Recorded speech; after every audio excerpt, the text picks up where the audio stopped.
नमस्कार, आप देख रहे हैं इंडिया टीवी। आपके साथ मैं हूं ज्योत्सना पाटनी। नरेंद्र मोदी के होम स्टेट गुजरात में हाई वोल्टेज चुनाव जारी हैं।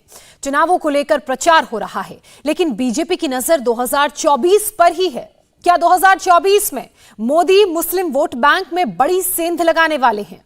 यह सवाल इसलिए क्योंकि उत्तर प्रदेश में 2 दिन के भीतर पसमानदा मुस्लिम समाज के 2 बड़े सम्मेलन हुए।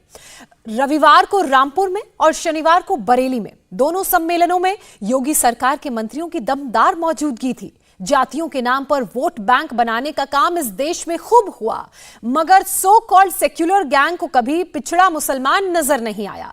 जुलाई में हैदराबाद की राष्ट्रीय कार्यकारिणी में पार्टी को मोदी ने पसमानदा मुसलमानों पर एक मंत्र दिया था। पार्टी ने इस पर काम करना शुरू कर दिया। उत्तर प्रदेश में जमकर रिस्पांस मिल रहा है। 80% पसमानदा मुसलमान अपने साथ हो रहे छल को समझ रहा है। 20% एलीट मुसलमान को उसके हक पर कब्जा उसका है। सवाल है कि क्या 2024 में सूरत बदलने वाली है? समझने के लिए देखिए हमारी एक खास रिपोर्ट।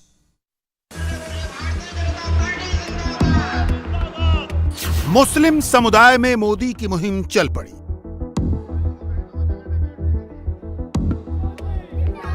पसमानदा मुसलमानों के बीच बीजेपी का चक्का चल पड़ा।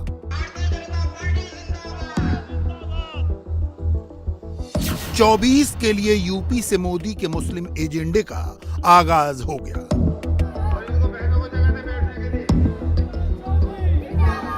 साठ किलोमीटर का दायरा, रामपुर और बरेली शरीफ, 2 दिन में 2 बड़े आयोजन। पहली पसमानदा संवाद रैली, दूसरी पसमानदा धन्यवाद रैली। लेकिन मोदी की ये रणनीति समझने की जरूरत है। 2014 में मोदी ने 31% वोट के साथ 282 सीटें हासिल की। 2019 में 37.45% वोट के साथ 303 सीटें हासिल की। 2024 में मोदी का एजेंडा है 50% के साथ 362 यानी 2/3 सीट हासिल करना। जाहिर है इस एजेंडे को अचीव करना देश की सबसे बड़ी अल्पसंख्यक आबादी को साथ जोड़े बगैर संभव नहीं है। मोदी ने इस मुहिम को लक्ष्य तक पहुंचाने का रास्ता बीजेपी को दिखाया है। मुसलमानों के पसमानदा तबके को उसकी आइडेंटिटी प्राइड का एहसास कराके, पिछड़े मुसलमानों को उनकी अस्मिता का एहसास कराके। इसकी एक झलक रामपुर की पसमानदा संवाद रैली में यूपी के डिप्टी सीएम ब्रजेश पाठक की तकरीर से ही मिल गई। हमारे भाई लोग बाजार जाकर के मसाला लाने का काम करते हैं तो चावल भी लाते हैं। मसाला लाने के लिए काली मिर्च लेते हैं, दालचीनी लेते हैं, इलायची लेते हैं, लेकिन तेज पत्ता लाना नहीं बोलते। सब लोग तेज पत्ता जरूर लाते हैं। बिरयानी पक गई, तेज पत्ता को डाल दिया, मसाला तो खा लिया, काली मिर्च खा ली, इलायची खा ली, दालचीनी को भी चूस लिया, लेकिन तेज पत्ते को सबसे पहले प्लेट के बाहर निकाल करके रख दिया। सही बात हो तो हाँ कह देना मेरे भाइयों, सही बात है तो हाँ कह देना मेरे भाइयों। यही हाल ही विरोधी दलों ने हमारे पसमानदा समाज के मुस्लिम भाइयों और बहनों के साथ किया। आपसे टेस्ट ले लिया, बिरयानी का टेस्ट ले लिया, लेकिन जब मामला आया आपको मुख्य धारा में जोड़ने का, तो आपको लाभ न देकर के तेज पत्ता के तरह अलग निकाल करके रखा। इसलिए मेरे भाइयों आज मैं आपसे कहने के लिए आया हूं, आदरणीय प्रधानमंत्री नरेंद्र मोदी जी ने भारतीय जनता पार्टी के दरवाजे आपके लिए खोल दिए हैं। आपका हृदय से स्वागत है। मैं गले लगाकर स्वागत करने के लिए आया हूं और आप सबका आह्वान करता हूं। अभी तक आपने बहुत कुछ काम किया है। बड़े मियां ने जब कहा तब आपने उनका हुक्का भर दिया। आप लोगों ने सेवा की है उन लोगों की जिन लोगों ने आपका खून चूसने का काम किया है, पसमानदा समाज के भाइयों तथा बहनों। अब मैं कहना चाहता हूं पसमानदा समाज के भाइयों, कुरैशी समाज के भाइयों, अंसारी समाज के भाइयों, धोबी समाज के भाइयों, चिड़ीमार समाज के भाइयों, मनिहार समाज के भाइयों, रोई धुनका समाज के भाइयों, अब उन बड़े मियां से कह दो ये पसमानदा समाज का मुस्लिम भाई अब तुम्हारा हुक्का नहीं भरेगा। ये अपनी कीमत पर अपनी इमारत खड़ी करेगा, में आदरणीय मोदी जी के साथ से हासिल करेगा। अब एक सवाल सबके मन में उठता है, मुसलमान जो इस देश का सबसे बड़ा अल्पसंख्यक समुदाय है, उसमें मोदी ने पसमानदा को ही क्यों टारगेट किया? पसमानदा से ही बीजेपी का संवाद क्यों? पसमानदा का मोदी को धन्यवाद क्यों? आखिर मोदी ने पसमानदा समाज के लिए क्या किया है? इसका जवाब रामपुर के उसी रैली ग्राउंड में मिल गया। इंडिया टीवी संवाददाता अभय पाराशर ने पसमानदा समाज की कुछ महिलाओं से बात की। ये बताइए कि आज जो यहाँ पर प्रोग्राम किया गया, केंद्र और राज्य सरकार की योजनाएं पहुंच रही हैं घर घर तक, क्या कहना चाहेंगे आप? पहुंच रही हैं, अच्छे से पहुंच रही हैं। क्या क्या योजनाएं हैं? जैसे उज्जवल योजना है और ये समाजवादी, ये इसका बीजेपी का यही आवास का, ये भी अच्छे से मिल रहा है। राशन का है, सब अच्छे से हो रहा है। सब अच्छे से मिल रहा है। तो ये बताइए कि रामपुर में अब उपचुनाव होने हैं, आप लोग सब रामपुर से हैं, क्या माहौल लग रहा है इस बार रामपुर में? कौन सी किसकी इस बार आपको लग रहा है कि सरकार बनेगी? सरकार तो बीजेपी है। बीजेपी रामपुर में आपको लगता है? जी जी आपका क्या नाम है? जी समीना। क्या लग रहा है कि केंद्र और राज्य सरकार की जो योजनाएं हैं वो अल्पसंख्यकों तक पहुंच रही हैं, चाहे आवास हो चाहे राशन हो? जी हाँ, पहुंच रही हैं। पहुंच रही हैं। जी जी। तो क्या आपको लग रहा है कि इस बार जो उपचुनाव होंगे जी, उसमें रामपुर का आगे क्या फ्यूचर होगा? बहुत अच्छा फ्यूचर है और रामपुर वाले उन लोगों को वोट देंगे, बीजेपी को। बीजेपी के साथ। जी। इसके पीछे की इस परिवर्तन की वजह आपको क्या समझ में आती है? क्योंकि अब तक समाजवादी पार्टी का गढ़ कहा जाता था, इस बार जो परिवर्तन की आप बात कर रहे हैं, क्या लगता है आपको? देखिए, पहले तो कुछ नहीं था, लेकिन अब जब बहुत अच्छी सरकार आई है, सरकार ने बहुत अच्छे काम किए, लोगों के लिए किसी में भेदभाव नहीं किया। कुछ काम पे डिपेंड होता है, काम अच्छा होता है तो पब्लिक भी उसी चीज को देखती है, पब्लिक भी उसी तरह से फिर लेकर चलती है, क्योंकि एक बॉडी है जो पब्लिक का हक है और वो उस इंसान को देना चाहेगी कि जिस इंसान से उसको फायदा लगता है। इनकी सरकार ने, इनसे हम जुड़े हैं, हमें मालूम भी नहीं था ये सब जो इन्होंने राह दिखाई और उस टाइम पे हमारी मदद करी जिस टाइम पे हमारे अपने भी साथ नहीं दे रहे थे, इन लोग ने हमारे साथ दिया। ऐसा ऐसा साथ दिया है कि अगर हम बताने खड़े होंगे तो हमारे पास पूरा दिन लग जाएगा। किन योजनाओं को आप? जैसे ये 5 लाख की योजना थी, मेरे हस्बैंड कोरोना में कोई साथ नहीं दे रहा था और बीच में क्या कहते हैं लड़ रहे थे, तो उन लोगों ने मुझे बहुत लाभ मिला है। मुझे इसी वजह से मेरी आंखें खुली और समझ आया, तो मैं इन लोग से जुड़ी हूँ। मुस्लिम समाज में महिलाएं पसमानदा में भी पसमानदा हैं, इसलिए उनके ये बयान बहुत अहमियत रखते हैं। रामपुर एक ऐसा जिला है जहां 51% के करीब मुसलमान हैं, लेकिन 51% मुसलमानों में 85% पसमानदा और 15% अशराफ है। मगर आजादी के बाद से आज तक कभी किसी पसमानदा ने रामपुर का प्रतिनिधित्व नहीं किया। या तो नवाब खानदान या फिर आजम खान का खानदान। ब्रजेश पाठक ने यूं ही नहीं कहा कि अब पसमानदा बड़े मियां का हुक्का नहीं भरेगा। मोदी ने एक उम्मीद इस पिछड़े और पसमानदा मुसलमान में जगाई है। अभय पाराशर ने कुछ मुस्लिम मर्दों से भी बात की, जरा उन्हें भी सुन लीजिए। इस बार तो पूरे इंडिया का ऐसा रुझान है, यारो मेरे मोदी जी का कमल का निशान है। हर घर से माँ बहन की दुआ रंग लाएगी, पूरे प्रदेश में योगी जी की, मोदी जी की फिर से सरकार आएगी। 2024 में मोदी जी की फिर से आ रहे हैं और अच्छा कार्य कर रहे हैं। केंद्र की योजना और प्रदेश सरकार की योजना है, दोनों मिलकर 63 योजना है। मैं समझता हूँ काफी लोगों को मिली है। अल्पसंख्यकों में आज बहुत बदलाव है और हम बदलाव करके छोड़ेंगे। जिन पार्टियों ने अल्पसंख्यकों को आज तक गुमराह करके रखा था, वो गुमराहीपन उनका पहचान लिया हम लोगों ने। अब उनके गुमराह में नहीं आएंगे।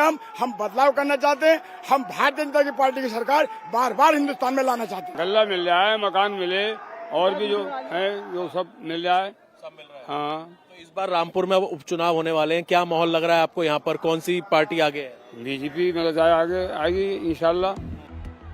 मोदी ने पसमानदा के बहाने मुस्लिम समुदाय की एक दुखती रग को सहलाया है।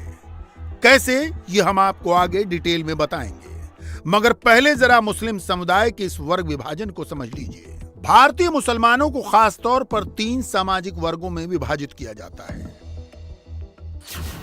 पहला अशराफ, दूसरा अजलाफ और तीसरा अर्जाल। ये तीनों वर्ग मुसलमानों की सामाजिक और आर्थिक हैसियत बताते हैं।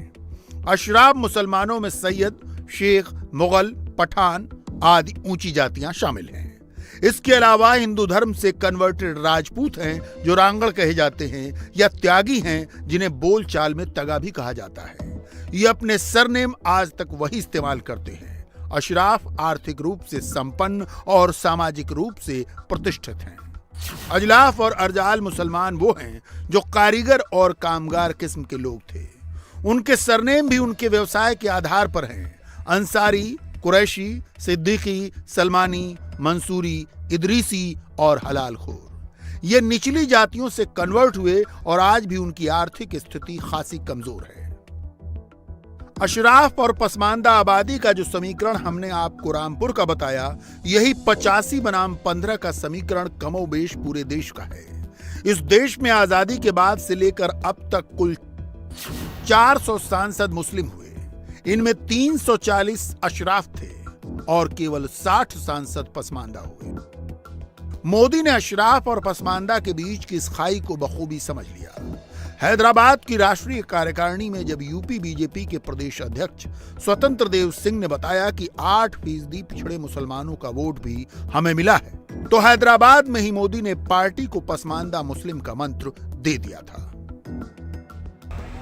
देखिए, हम लोग माननीय श्री नरेंद्र मोदी जी को धन्यवाद दे रहे हैं। उसका रीज़न ये है कि माननीय प्रधानमंत्री जी ने एक अपनी बहुत बड़ी मीटिंग के अंदर पसमानदा तबके के लिए आह्वान किया है। जो कहते हैं वो करते हैं। इसीलिए आपने देखा होगा उत्तर प्रदेश सरकार में उठा के देख लीजिए, पसमानदा तबके से 3 राज्य मंत्री हैं।